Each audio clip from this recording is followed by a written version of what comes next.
It's time for the news. The initiative and steps taken by the President of the Republic, Mr. Abdelmajid Tebboune, to promote peace, security, stability and development at regional and international levels were hailed by the foreign ministers of the member states of the non-aligned movement at the end of their ministerial meeting held in Baku under the chairmanship of Azerbaijan. The Minister of Foreign Affairs and the National Community Abroad, Ahmed Attaf, has arrived in Tehran for a working visit to the Islamic Republic of Iran. The United Nations has urged its member states to increase their financing to aid the Palestinians in Jenin following the violent attacks carried out by the Israeli occupying forces against the West Bank. And UN Secretary General Antonio Guterres has called for the continued implementation of agreements that allow exports of food and fertilizers from Russia and Ukraine. Those were the headlines, and now the news in detail from Radio Algeria International. Good afternoon. First, the President of the Republic, Mr. Abdelmajid Tebboune, has received a message from his Palestinian counterpart, Mahmoud Abbas, in which he expressed his thanks for the urgent financial aid to the reconstruction of the city and camp of Jenin following the barbaric aggression carried out by the Zionist occupying forces. President Tebboune said that his people and him will always remember the inalienable positions of the Algerian people and government towards them, as well as the political and economic support that Algerians continue to give to the just Palestinian cause in its path to recover freedom and independence. He also wished health and well-being to President Tebboune and greater achievements, progress and prosperity for the Algerian people as a whole. The initiatives and steps taken by the President of the Republic, Mr. Abdelmajid Tebboune, to promote peace, security, stability and development at regional and international levels were hailed by the foreign ministers of the member states of the non-aligned movement at the end of their ministerial meeting held in Baku under the chairmanship of Azerbaijan. In the final document of the non-aligned movement, the ministerial meeting, the participants praised the efforts of the President of the Republic in his capacity as coordinator of the African Union in the fight against terrorism and violent extremism, particularly in the context of the mounting terrorist risks threatening African states. The participants also praised President Tebboune's proposal to set up an African mechanism to respond to natural disasters and to create an African fund to address the effects of climate change. The final document also welcomed the decision of the President of the Republic to allocate $1 billion to finance development projects in several African states through the Algerian Agency for International Cooperation for Solidarity and Development. The Minister of Foreign Affairs and the National Community Abroad, Ahmed Attaf, has arrived in Tehran for a working visit to the Islamic Republic of Iran. According to a press release of the Foreign Ministry, the visit comes in implementation of the orientations of the presidents of the two brotherly countries, namely Mr. Abdelmajid Tebboune and his brother Ibrahim Raisi, who have a common will and determination to strengthen Algerian-Iranian relations of cooperation and partnership and to instill the traditions of political consultation and coordination on issues of common interest at regional and international levels. During his visit, Ahmed Attaf is due to hold bilateral talks with his Iranian counterpart Hossein Amir Abdullahian and is expected to be received by senior Iranian authority officials. Shifting now to the Middle East, where the United Nations has urged its member states to increase their financing for the aid to the Palestinians in Jenin following the violent attacks carried out by the Israeli occupying forces against the West Bank town.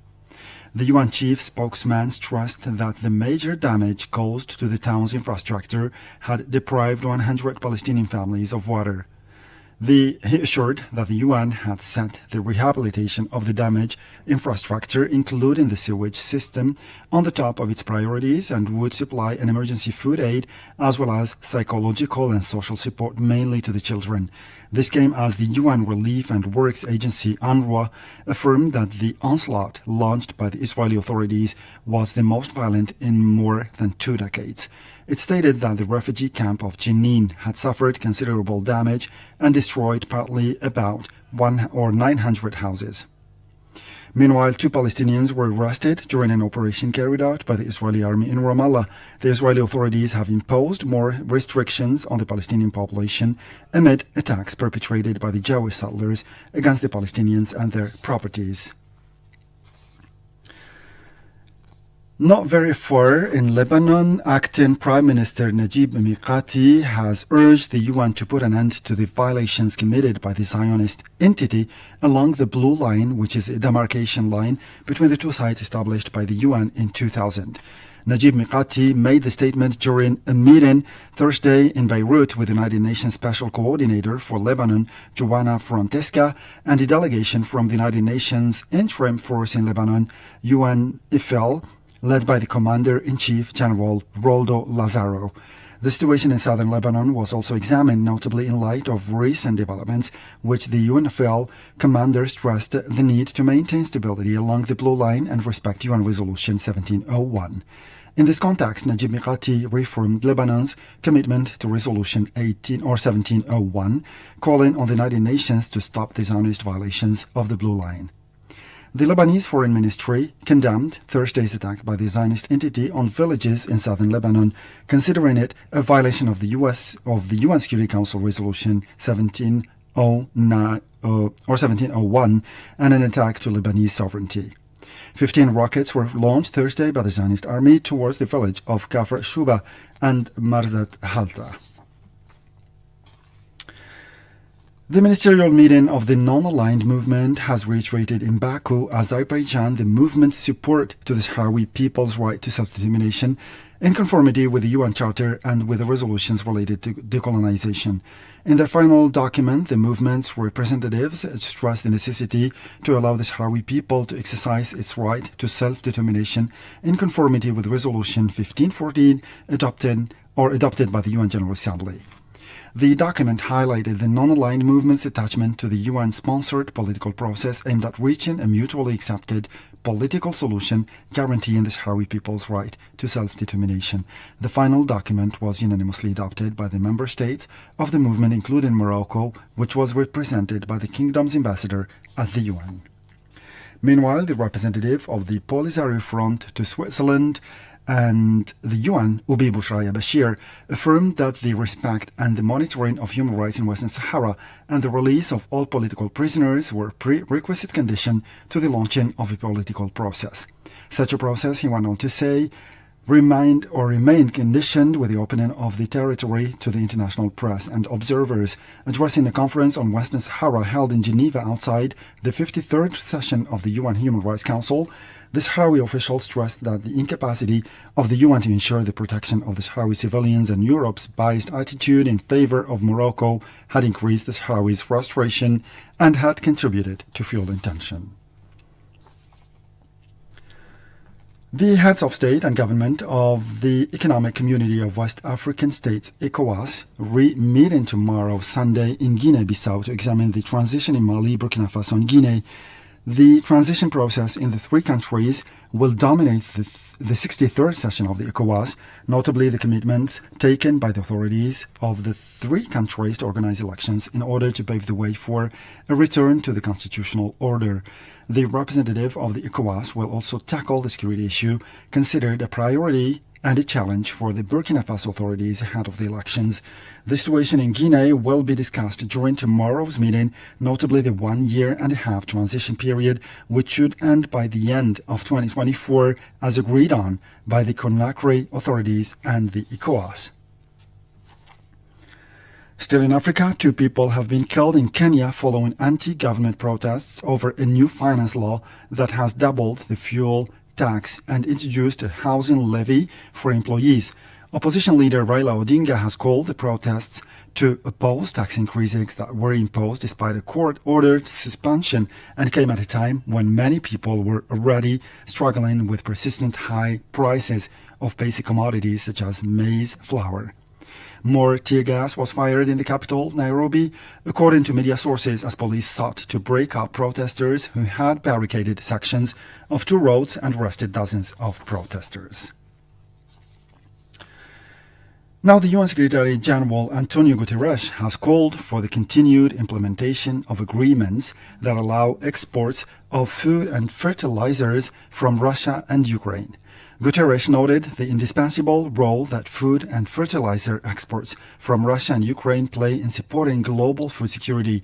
He reiterated the importance of the full and continued implementation of the agreements signed in Istanbul in July 2022 to help ensure that these products can reach global markets smoothly, efficiently, and at a large scale, according to his deputy spokesperson Farhan Haq. Russia and Ukraine signed separately with Turkey and the United Nations the Black Sea Initiative in Istanbul in July 2022, which allows exports of grain and other agricultural products to Ukraine from ports in the Black Sea. Meanwhile, humanitarian chief Martin Griffiths said on Friday that despite discouraging remarks from Moscow, the United Nations is continuing to pursue an extension of the deal that allows the safe export of grain from Ukraine via the Black Sea. The Black Sea Grain Initiative is due for renewal on July 18. Moscow has said repeatedly during the lead-up to previous extension deadlines that it is not benefiting enough under the deal. A parallel memorandum of understanding between Moscow and the United Nations has sought to remove obstacles to the export of Russian grain and fertilizer, while food and fertilizers are not sanctioned by the West.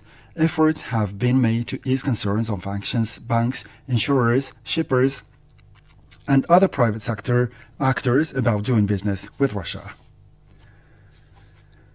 And Turkish President Recep Tayyip Erdogan has indicated that Turkey supports Ukraine's NATO membership aspirations, but he also urged for return to peace efforts to end the conflict that has now raged for 500 days since Russia launched its military operation in Ukraine last year. Erdogan told a joint press conference with the Ukrainian president in Istanbul that there is no doubt that Ukraine deserves membership of NATO, adding that the two sides should go back to peace talks. Zelensky thanked Erdogan for his support, which comes ahead of a key NATO summit that is set to start on Tuesday in Vilnius, Lithuania. This week, Zelensky visited the Czech Republic, Slovakia, and Bulgaria to drum up support for Ukraine's NATO membership bid ahead of the military alliance's July 11 and 12 summit. In Prague, he won a pledge of support for Ukraine to join NATO as soon as the war is over, and in Sofia he secured backing for membership as soon as conditions allow. NATO Secretary General Jens Stoltenberg also reaffirmed his view that Ukraine would become a member. U.S. Treasury Secretary Janet Yellen and her Chinese counterpart have said that the United States and China are not seeking to weaken their economic ties despite ongoing disputes. The statement came as Yellen held a series of meetings with leaders in Beijing as part of her 4-day visit to China. The trip is aimed at repairing fractious U.S.-Chinese relations, which have soared amid disputes over security, technology, and heightened competition between the world's first and second largest economies.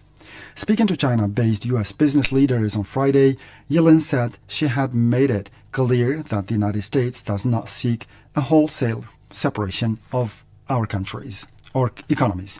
A decoupling of the world's two largest economies would be destabilizing for the global economy, and it would be virtually impossible to undertake.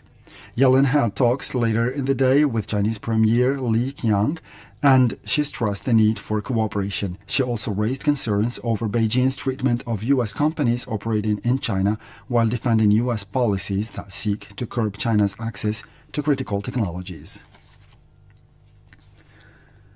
And finally, in Iran, one policeman was today killed in an attack targeting a police station in the southeastern province of Sistan, Balochistan. Official media said four unknown armed men had attacked a police station in the provincial capital of Zihidan. The Sistan Balochistan, considered one of Iran's poorest regions, has been hit by clashes involving drug traffickers. Last May, 5 Iranian border guards were killed during clashes with an armed group in Saravan on the border with Pakistan. The clashes were the most violent to hit the region for the past months. With this, we come to the end of this news bulletin for today. Time now for weekly programs, starting with Sports Legends and Achievements, compiled and presented by my colleague Mohammed Barzwan. It will be followed by another program by my colleague Aziza Gassi, devoted to culture in Algeria. As for me, I'll meet again tomorrow for a fresh edition of our news bulletin in English. Until then, stay tuned to Radio Algeria International, and bye-bye for now. Radio Algeria